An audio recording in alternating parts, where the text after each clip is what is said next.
easy. No, because we're not trying to gatekeep. Last thing we want to do is gatekeep. What's that?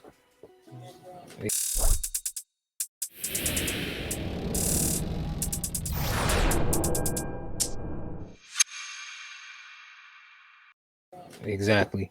What's going on, everyone? It's the holdover. Trying to make this a weekly thing still. Bring y'all some new content while y'all wait for the Wednesday drop of the episode. I am Coop. It's Coop on Instagram. Got the homies Austin and CD. We're going to sit down and talk to y'all about just sit down and chill. Like I said, nothing really in particular. I know we were going to talk about some Gunpla workshop techniques, some new things that we picked up along the way. These guys have been running through some kits up there, and I just been cutting and cleaning, man. I've been cutting and cleaning. I did pick this up off of Amazon. Like I said earlier, we don't gatekeep. I picked up a fountain pen for $6.99 off Amazon. It's going to be used for panel lining. I'm going to test it out. I want to see how this works, because it's not. When I went to go purchase it, it asked me to subscribe. Like, it's going to send me one every 2 months. So I don't know why it would. Usually it will ask me to subscribe for like something that like has quantity, like my workout, like protein powder. Pre-workout. It'd be like, do you pre-workout and stuff like that. It'd be like, you want to get it once every 2 months. You want to order. You want to basically place the order for you every 2 months. I did the same thing with this. So I wonder if the tip go bad or something. The tip goes bad or something. But what y'all picked up and learned on the way, man? Austin, you got that strike behind you, that launcher strike. What you learned about, working on that kit and getting back to the grooves, everything? One, not as much articulation in that kit as I thought as I remember there being. The back skirt actually prevents the torso from turning a lot, so you have to either move the back skirt out a little bit or move it down, or actually separate the torso from the kit, and then a little bit, and then have it kind of just resting there in the shot. But no, I mean, pretty much this is pretty much almost done. Actually, no, it's pretty much done. I think by the time this or the Wednesday drop comes out, everything should be showing up, because the Perfect Strike's finished. It's been assembled. It's in the photo booth. I fell asleep on the couch looking at it, so that happened. But so my neck hurts. But besides that, I mean, like, truth be told, I mean, I learned that I figured out that you could take the you can do some pre-shading after the paint's already dried. I usually just, once the paint's on top, whatever pre-shade that's there, and then I'll just start over if I need more.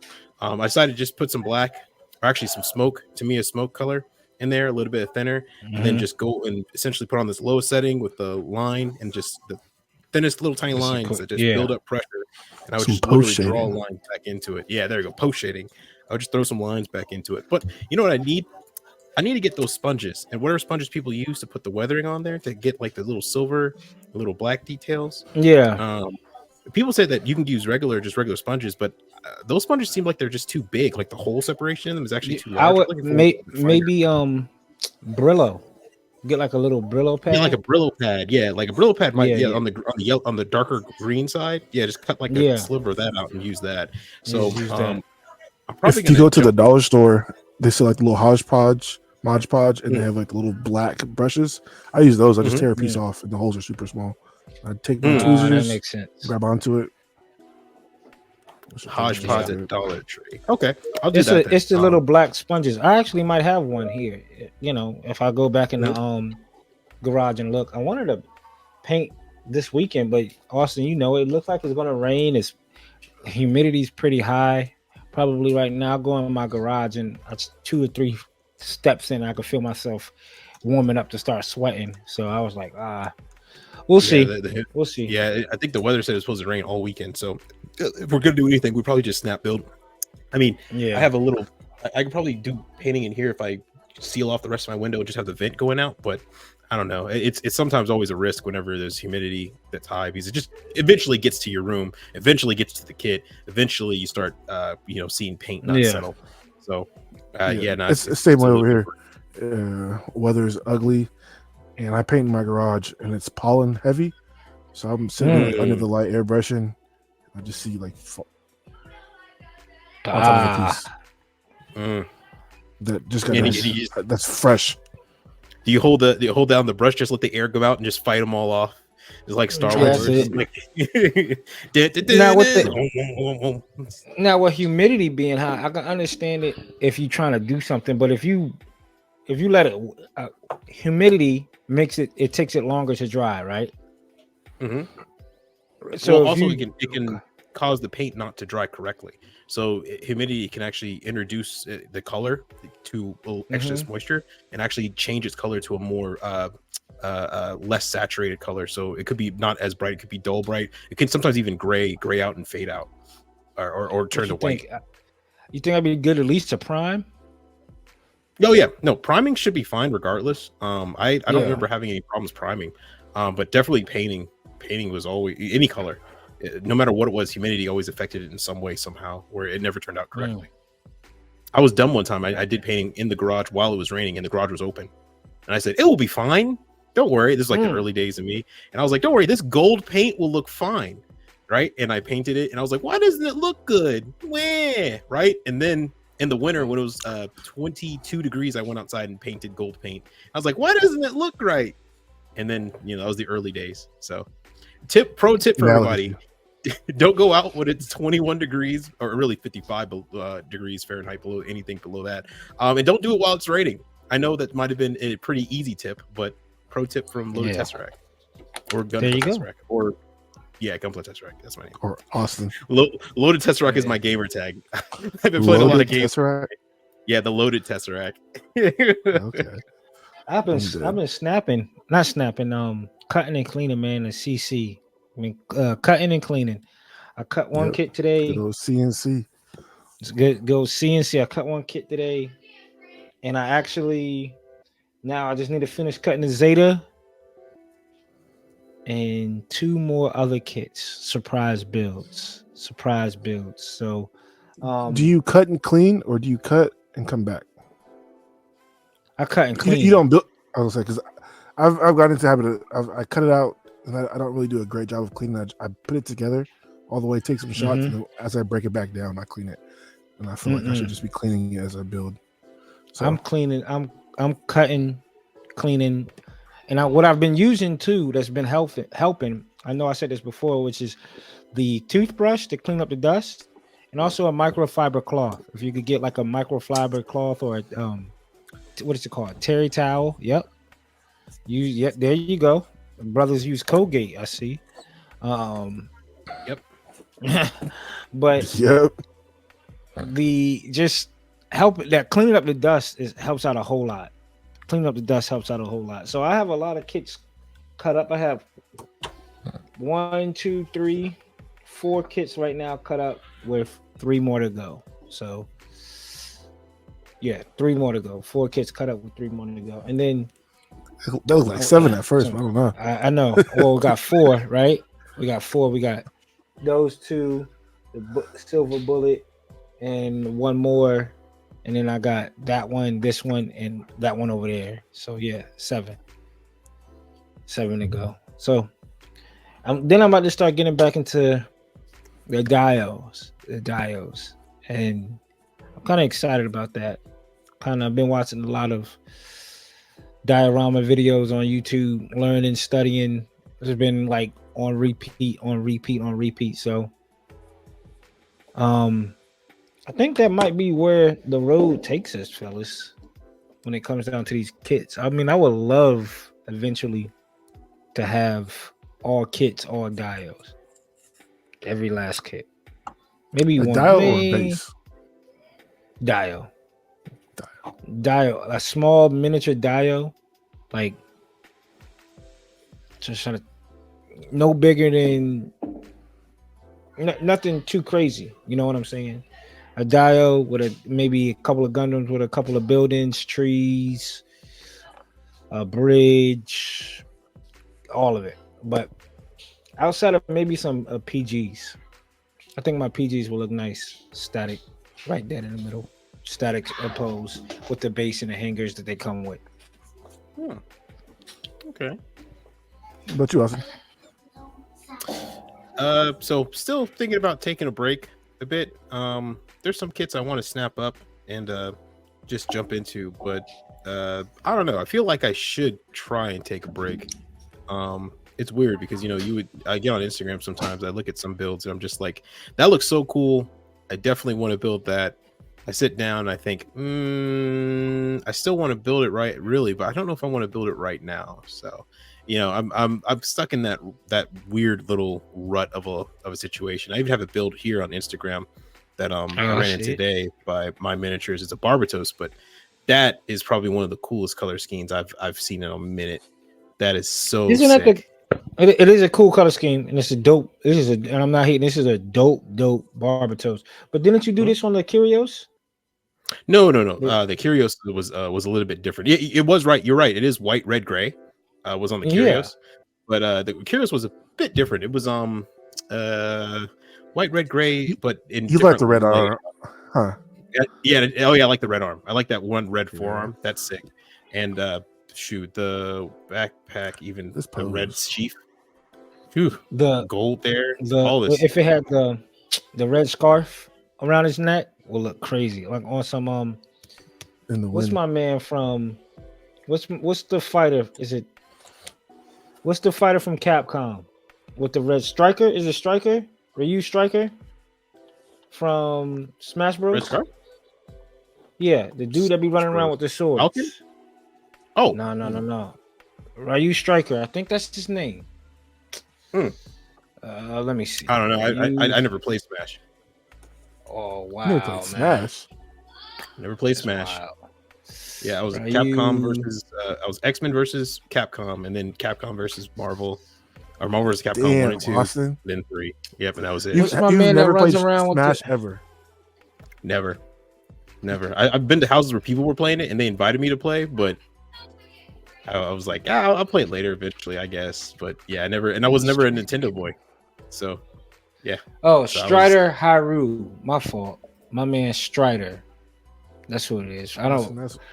That's wild. I've never been in. I'm not a big Smash fan either, though. I'm a Marvel versus Capcom. I love fighting games, so like, but then it goes to Street Fighter. Just go crazy on the 64. My guy right here. If he would have put the red scarf around him like this, it would have been dope. But no, this is from Ninja Gaiden. No, this is the dude from Strider. His name is Strider. From Smash. He's from Strider. Oh, the game's called Strider. Yeah, it's the Strider series. Yep. By the way, all you listening, yes, I've never played Super Smash Bros. Please don't hate me. That's all right. I can already feel the comments coming. You've never played Smash? I think going into it, to be honest with you, Smash Bros was probably my least favorite out of the fighting games. Fighting game?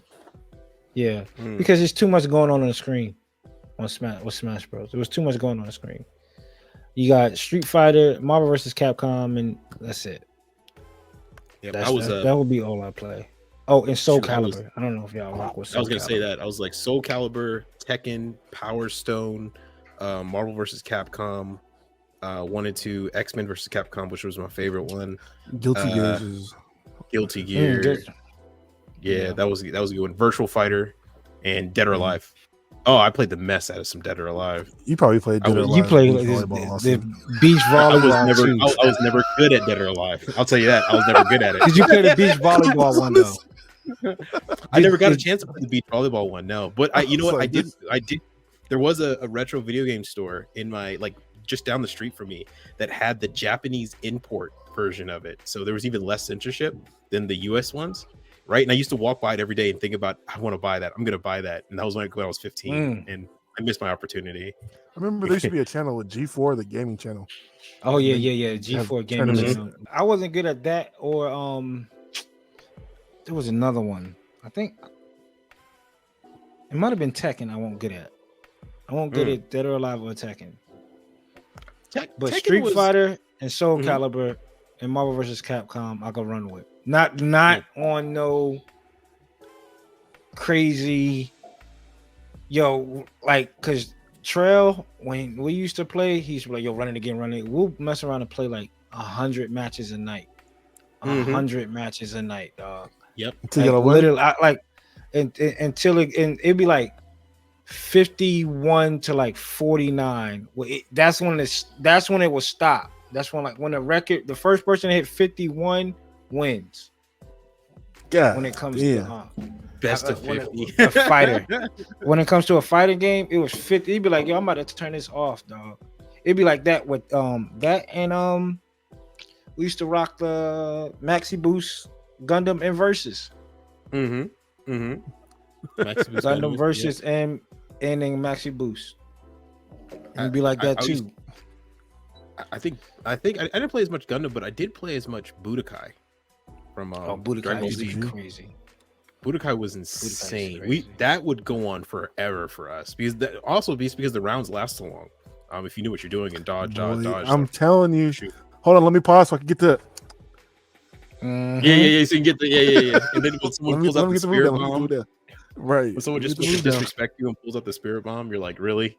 I just picked all the transfer. Everybody that can go Super Saiyan, that was like my shit. Like I just want to be able to go Super Saiyan. That and when I my boy, I remember this. I was unemployed, right? Because I was working on a seasonal job, and I had my Mac, and my boy Court came over and this was like 2011, and he put the Wii emulator, the Wii U emulator on a Mac, and he somehow programmed it so we could use the PlayStation 3 controller. Right, wow. It was Bluetooth, wireless. He mapped out the controllers. He did all that shit. So where when you boot it up, it's you just using the Mac and we played Budokai Tenkaichi 3. And we used to do a shit called Mission 100. Where Mission 100 was you fight like an opponent and you build your team, but your team that you build can only be some certain amount of points. So it'd be like you fight Broly, you can only pick a team of 15 points. And Super Saiyan Goku was like, if you want to start off as Super Saiyan Goku, that's a 5-point character. Oh, so like, but if you start off, build your own 5 NBA you see on Instagram. Exactly. Like that. Exactly. So it'd be like it'd be 1 point for somebody weak, 5 points for somebody strong. And then I think Broly as like a base character was like 2 points. He could still evolve, but if you want to start off as legendary, 5 points off the rip. And we had to go against Super Saiyan. It was Super Saiyan 4 Gogeta maxed out with all full Patara. That's what it was called. And you only get 15 points to beat him.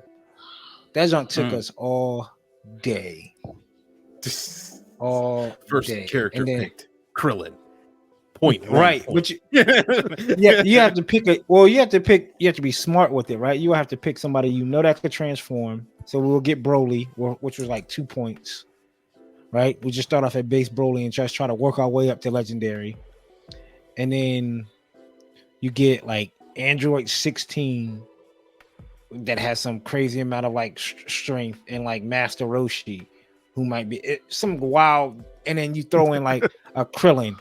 Or somebody like that, somebody that's just going to go out and just do it. He's going to get wiped, right? But he's going to at least get that white bar down because Gogeta he had like 5 health bars: white, blue, green, yellow, orange.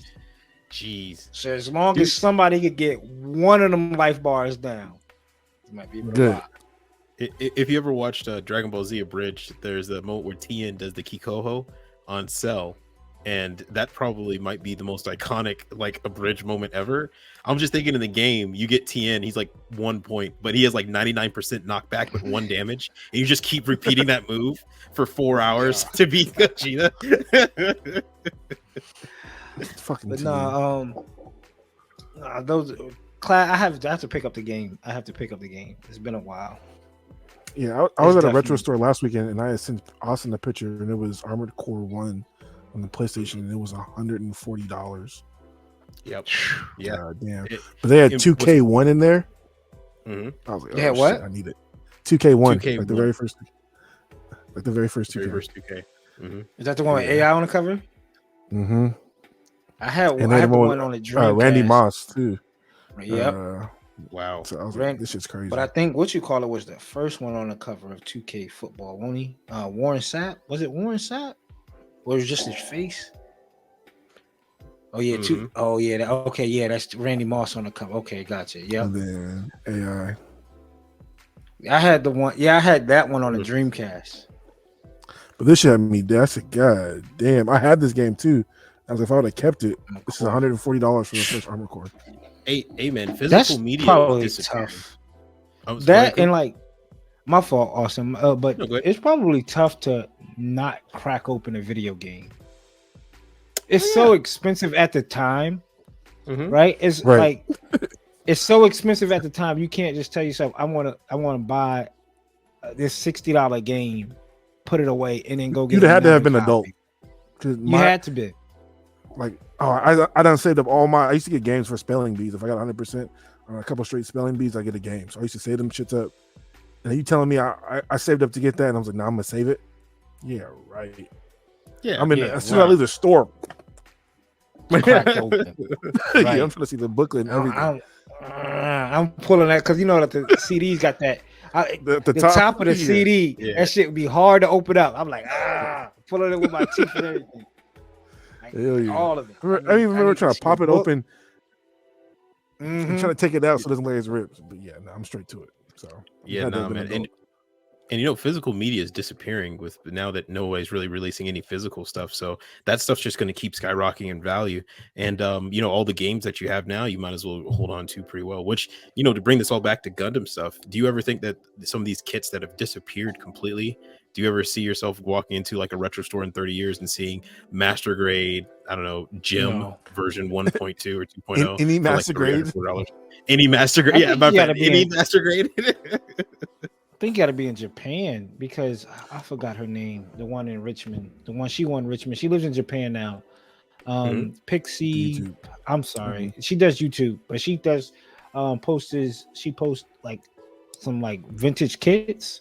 She posted a picture of the. Let me see if I can find her. I know I have her Instagram. She found the master grade, the O. Fast. I seen the Fast, the original Fast. I was like, yo, I never Pixie's Pixelous World.